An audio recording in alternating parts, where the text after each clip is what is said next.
So, I'm a 28-year-old guy, and my brother, Ethan, is 25. We've always had that sibling rivalry thing going on. You know, the typical stuff, competing for attention, throwing playful jabs at each other, trying to outdo the other. But there was a time I thought we were close, like real brothers. That was before he did something that shattered everything. Let me take you back a couple of years. I was engaged to Emily. Beautiful, smart, funny, basically everything I could have ever wanted in a partner. We'd been together for almost 3 years when things started getting a little off. Looking back, I should have seen the signs earlier, but I guess I was too wrapped up in the happiness of getting married. Who wouldn't be, right? Then one day, out of nowhere, I find out that my brother, the guy I've always considered my best friend, had been seeing Emily behind my back. It wasn't just a casual thing either, no, it was more than that. They'd been secretly meeting up for months, making a fool of me in the worst possible way. I found out through a text. A stupid, innocent text that popped up on Emily's phone while we were at dinner. It was meant for Ethan, but when I saw it, everything crashed down. The text was clear: I can't wait to see you again. I love you. I froze. For a split second, I didn't even know what to think. My heart was pounding in my chest, and I felt that ugly knot in my stomach. I was still sitting there, trying to process it, when Emily's face went pale. She knew. She knew that I knew. And then Ethan, he just walked in, casual as hell, like nothing had happened. But there it was, out in the open. My fiancé and my brother, a betrayal so deep I couldn't even see straight. Emily begged for my forgiveness, crying her eyes out, but I didn't want to hear it. There was nothing she could say that would undo what they'd done. The worst part?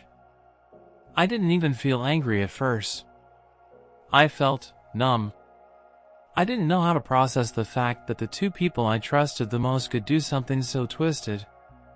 And then Ethan, oh, Ethan. When I confronted him, the look on his face was nothing short of terrifying. He didn't even seem sorry. He didn't seem ashamed. Instead, he had this look of pure annoyance. It was like I was the one in the wrong for being upset. "Why are you even so mad about this?" he said. "You were never going to marry her anyway." You ever hear someone say something so messed up that you can't even put it into words? That's what it felt like. But I was done.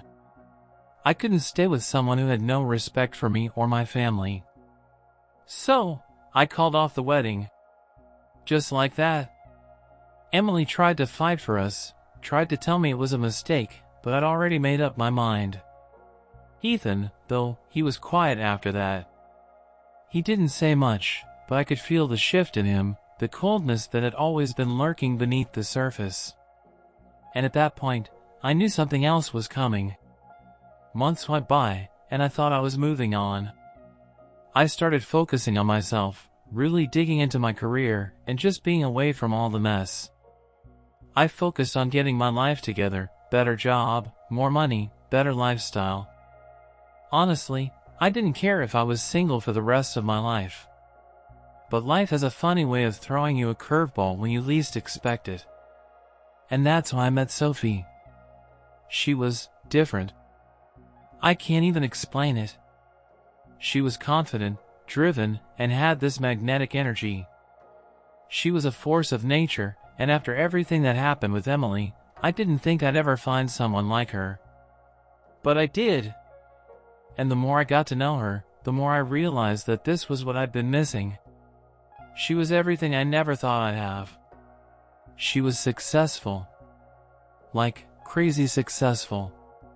She had her own company, made her own money, and was someone people genuinely respected. She wasn't impressed by anything superficial, and that's what I loved about her. We started dating, and before I knew it, I was falling for her hard. It was a little terrifying, honestly, but for the first time in a long while, I felt like I was moving in the right direction. Sophie was perfect for me, and we were building something real. No games, no lies. I couldn't have asked for a better woman. Fast forward a bit, and I'm standing at the altar with Sophie, saying our vows. Ethan was there too. Yeah, I invited him. I thought maybe he'd come around, that maybe we could fix things. But deep down, I wasn't sure. I hadn't forgiven him, but I was trying to be civil for the sake of my family. And there, in the back of the church, I saw Ethan's face. It was different. He wasn't looking at me like a brother anymore. He looked like someone who had lost something, someone who wasn't happy for me. And let me tell you, the look he gave me as Sophie and I walked out of that church, it made me question everything. But that's a story for later. For now, let's just say this, Ethan wasn't too happy with me marrying Sophie. And it didn't stop there. Oh no, it only got worse. Way worse. So, here's where the tension really started to build. After the wedding, I thought things were going to calm down. But, of course, that's not how it works, right? Ethan wasn't the type to just let things go. If there was one thing I knew about him, it was that he always had to have control. Always had to be the one in the driver's seat. And when Sophie came into my life, it was like I'd stolen something from him, even though he'd already stolen Emily from me. You'd think after everything that happened, he'd just keep his distance. I figured he might sulk for a bit and then get over it, but no, Ethan had other plans. He started showing up in places I didn't expect. Random places, too. First, it was at work.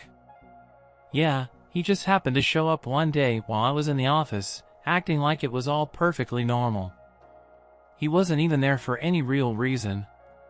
Just popping in to see how I was doing. As if we were old pals.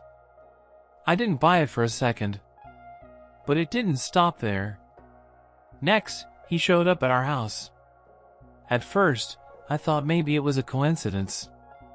But after the third time in a month, I knew it was intentional. He was lingering around. Watching, waiting for me to slip up, to give him some sign of weakness. It was like he was trying to get back into my life, like trying to weave his way back into my relationship with Sophie. Every time we spoke, there was this smug look on his face, like he knew something I didn't. And then, just when I thought things couldn't get worse, he pulled the ultimate move. He started showing up at events I knew Sophie was attending. Charity galas. Networking dinners. Anything that was going to get her attention. I guess he thought if he played the whole charming older brother card, Sophie would somehow see him as the better man. But it was like he had no concept of boundaries anymore. Sophie noticed it right away. The way Ethan would smile too much, the way he always found some way to slip into our conversations. At first, I thought she was being paranoid. But when it happened again at one of her high-profile business dinners, I could tell she was getting uncomfortable. You could see it in her eyes, that flicker of uncertainty. And that's when I knew this wasn't just about me and Ethan anymore. It was about Sophie. About how Ethan was trying to plant this seed of doubt in her mind. It started with small things. He'd act like we were all in on some inside joke, something that Sophie wasn't included in. And then he'd take every opportunity to bring up how much he'd helped me out while I was going through tough times. Like, sure, Ethan had been there in some small ways, but he wasn't this saint who'd pulled me out of the fire. But in his mind, he was painting this picture of himself as the guy who saved me, the guy who knew what was best for me. And somehow, he was making Sophie question everything. It felt like I was watching my brother play this twisted game where the goal was to make me look weak, make Sophie question my judgment. And Sophie? She wasn't stupid. She started pulling away, becoming more distant whenever Ethan was around.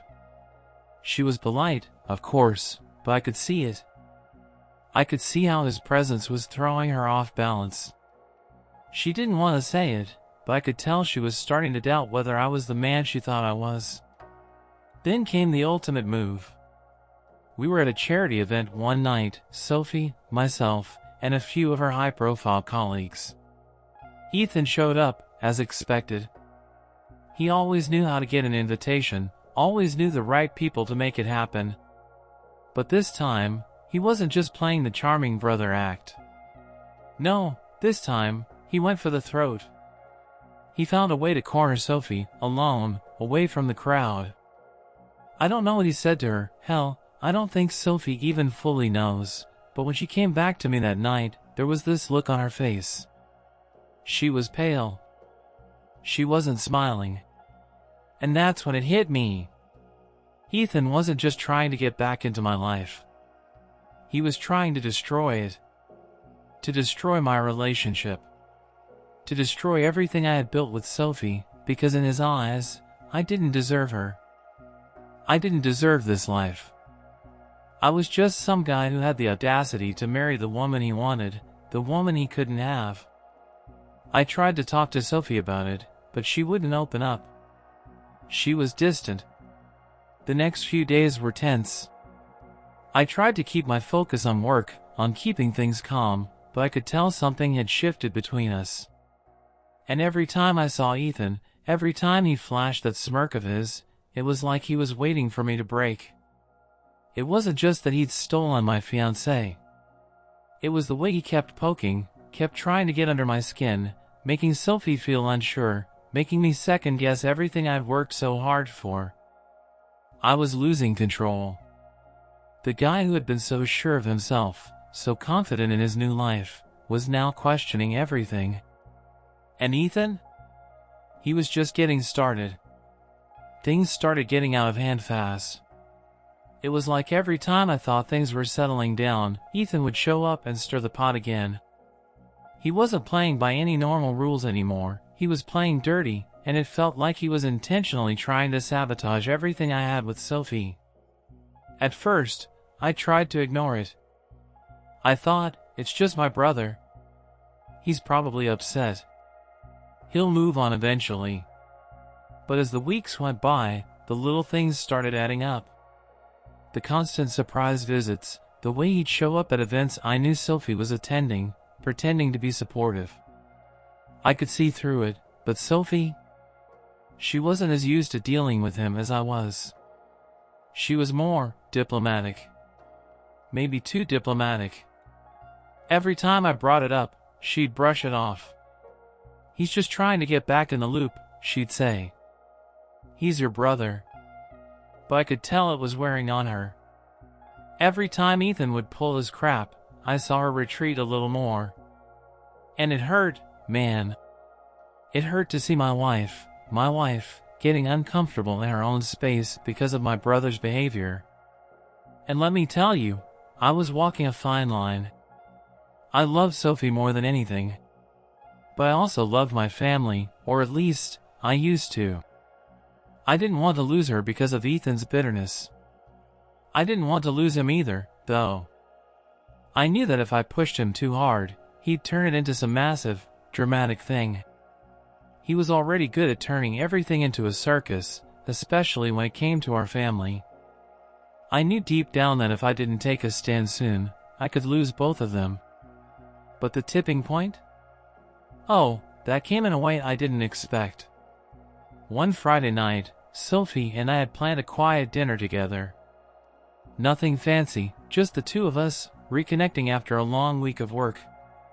We didn't have much time alone anymore with all the events, the meetings, the endless messages. It was supposed to be our time to unwind, catch up, maybe even talk about the future, something we hadn't done in a while. I was in the kitchen, getting everything ready, when I heard the doorbell.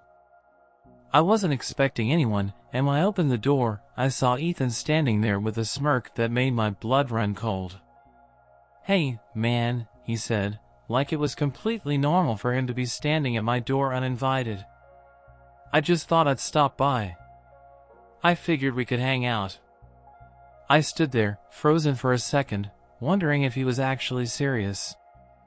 This was the night Sophie and I had planned for ourselves, the night we needed, and now my brother was showing up, making himself at home like it was his place. I didn't say anything at first. I just stared at him. Sophie, of course, was the one to break the silence. She smiled politely, trying to mask the tension in her voice. "Ethan, what a surprise," she said, her eyes darting to me for a moment. "I didn't know you were coming over." I could see it, the way she was trying to be nice, trying to not make things awkward, but I could also see how much she was uncomfortable with the situation. Her smile didn't reach her eyes. She knew it wasn't a coincidence that Ethan showed up our night, and yet here he was, acting like he had every right to be here. "Well, since I'm here," Ethan said, walking right past me into the living room like it was his own damn house, "I guess I'll join you guys. You don't mind, right?" I wanted to punch something, but I kept my cool. "Barely." "No," I said, my voice a little tighter than I intended. "We're good. Just..." But I didn't get to finish my sentence because Sophie stepped in. She was being the peacemaker again, as always. "It's fine," she said, giving me a small, apologetic look. "We can have dinner together." I could feel my patience wearing thin, but I didn't want to make a scene, not in front of Sophie. So we sat down. The three of us. And let me tell you, it was the most awkward dinner of my life. Ethan, ever the master of passive-aggressive comments, kept tossing in little jabs. Nothing overt, nothing that could have been immediately called out, but enough to make the air thick with tension. He'd talk about how he used to be the one who knew all the best restaurants, how he'd helped me out so many times, and how he was the one who always looked out for me when I needed advice. And all I could do was sit there, trying not to let it all get to me. But Sophie, poor Sophie, was the one who was really affected by it.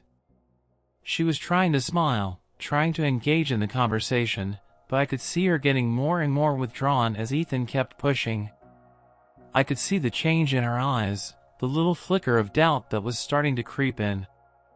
And that was when I realized something. Ethan wasn't just trying to get back at me. No, this was something bigger.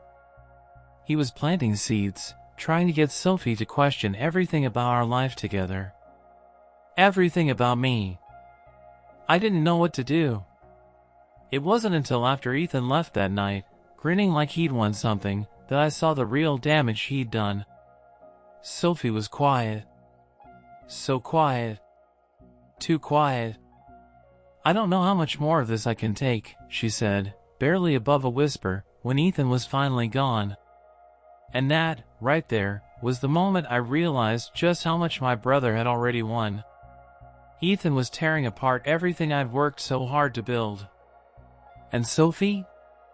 She was starting to question whether this was the life she really wanted. The battle lines had been drawn. It was no longer just about Ethan stealing Emily. Now, it was about him stealing everything I had left. And the worst part? I didn't know if I could win this fight. Everything came to a head at Sophie's birthday party. And I swear, if I'd known how much that night was going to change everything, I might have just stayed home and canceled it. But then again, hindsight's 20/20, right? It was supposed to be a celebration, a chance for Sophie to finally feel like she was really getting the life she deserved. And I knew that meant this party had to be special.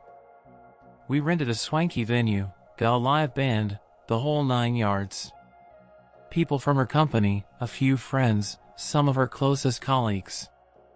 Sophie had worked so hard, and I just wanted her to feel loved. Wanted her to know how much I appreciated her. How much I still appreciated her, despite everything that had been going on.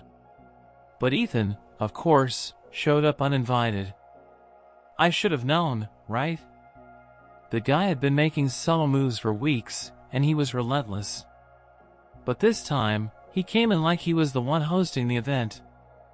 A perfect storm of smugness and entitlement. I could feel my blood boiling the second I saw him walk through the door. But I didn't want to cause a scene, not in front of everyone, not in front of Sophie. Not tonight. Sophie greeted him with a warm smile, like she always did, trying to keep the peace. But I could tell, she could tell something wasn't right. And before I could even walk over and talk to her, Ethan was already at her side.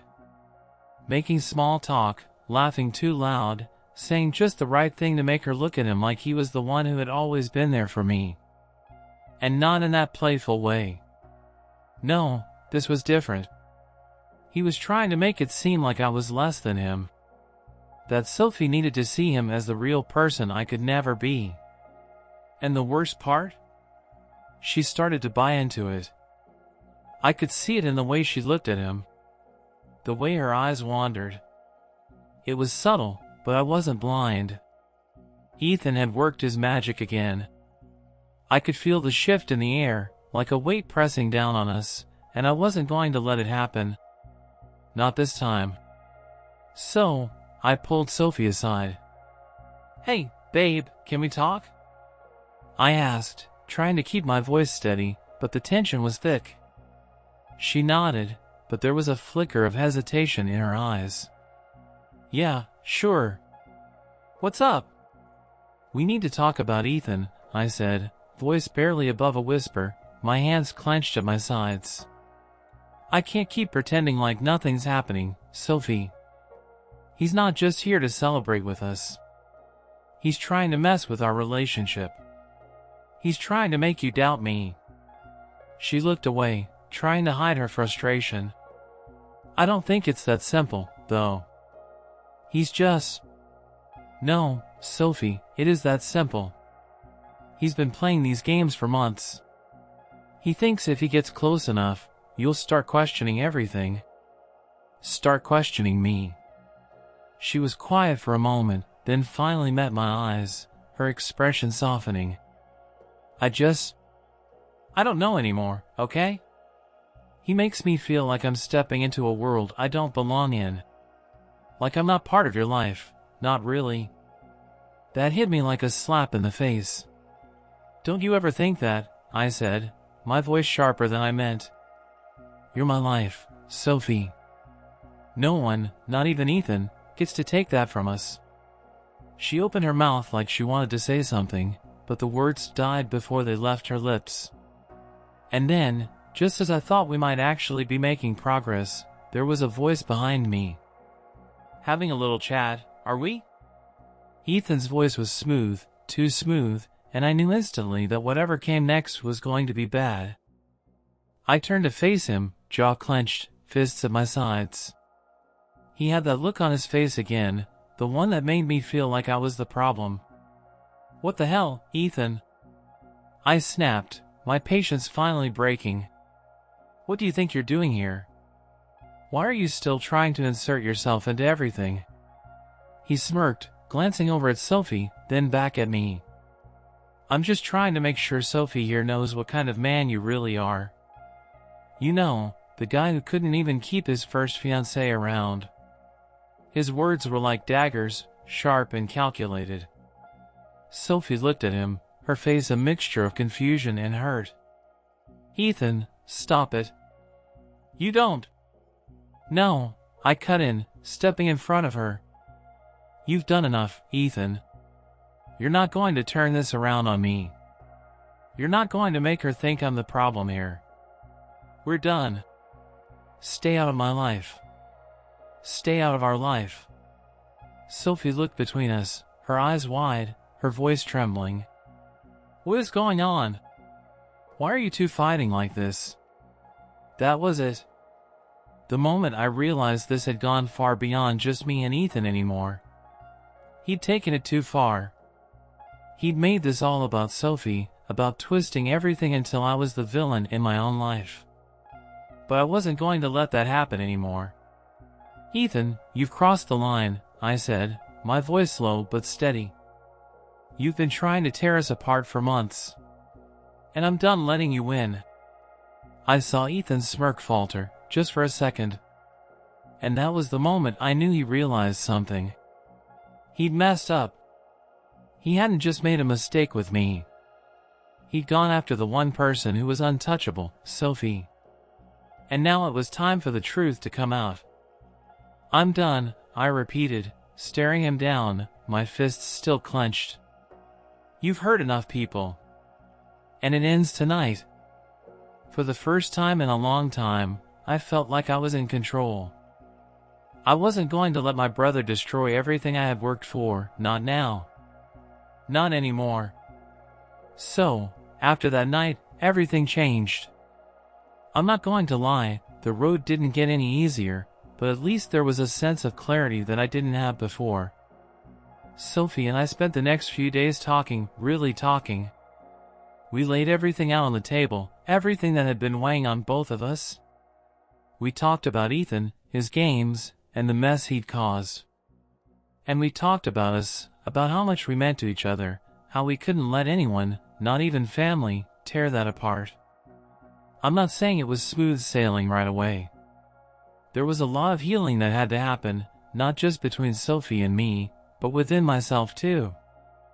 I had to come to terms with the fact that Ethan wasn't the person I thought he was, that the bond we once shared wasn't as strong as I'd believed.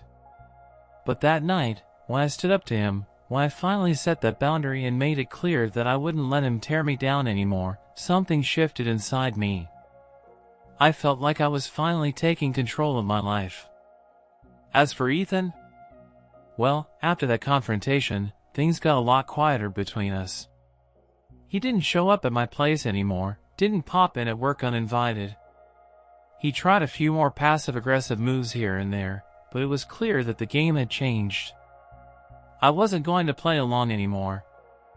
He wasn't going to use me as his pawn, not while I had a life of my own to protect. Eventually, the calls stopped. The texts became fewer. Ethan started backing off. But I knew it wasn't because he'd suddenly realized he was wrong. No, it was more because he realized I wasn't the same guy he could manipulate anymore. I wasn't the easy target. And Sophie? She stood by me through all of it. Not once did she pull away, not once did she second-guess us. She could have easily walked away, told me she'd had enough of the drama, but she didn't. She trusted me, even when I couldn't trust myself. She believed in us. And for that, I'm beyond grateful. In a way, the whole mess with Ethan made us stronger. It was like we'd gone through a fire together and come out the other side with something more solid, more unbreakable. But the real turning point came when I finally realized something. I didn't need my brother's approval. For years, I'd been trying to measure up to him, trying to be the person he wanted me to be, to win his validation. But what for? So I could keep playing this messed up game? No. What I had with Sophie, with my life now, it was enough. I didn't need to compare myself to anyone anymore, especially not to Ethan. I had my own path to walk, my own life to live. That's not to say I've given up on family completely. I've made peace with the fact that Ethan and I probably won't ever be close again. But the hardest lesson I had to learn was that sometimes, family doesn't have your back. And that's okay. Not everyone's meant to be your ride or die, even if they share your blood. Looking back, it's crazy to think about how much I've changed. Not just because I married someone incredible like Sophie, but because I stopped letting my past dictate my future. I stopped letting Ethan's shadow hang over me.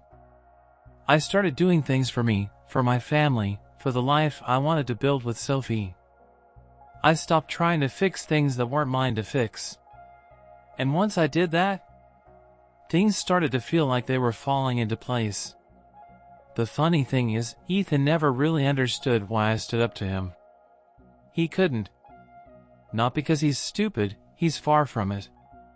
But because in his mind, he was always the one who called the shots. He thought I'd just keep taking his crap forever. But I didn't. And once I stopped letting him have that power over me, I realized something else. I was finally free. Free from his expectations. Free from the jealousy, the resentment, the guilt. I'm not going to say everything was perfect after that. We've had our ups and downs, of course. But Sophie and I have built something solid, something real. We've got our own family now, our own future to look forward to. And I'm not going to let anyone take that from me. Not even my brother. So yeah, that's the story. The guy who stole my fiancée and tried to destroy everything I had. The brother who thought he could get away with it all. But in the end, it was me who walked away the winner. Not because I married someone rich or successful, though I won't lie, that's a nice bonus, but because I learned how to protect what truly mattered. And that's a lesson I'll carry with me for the rest of my life.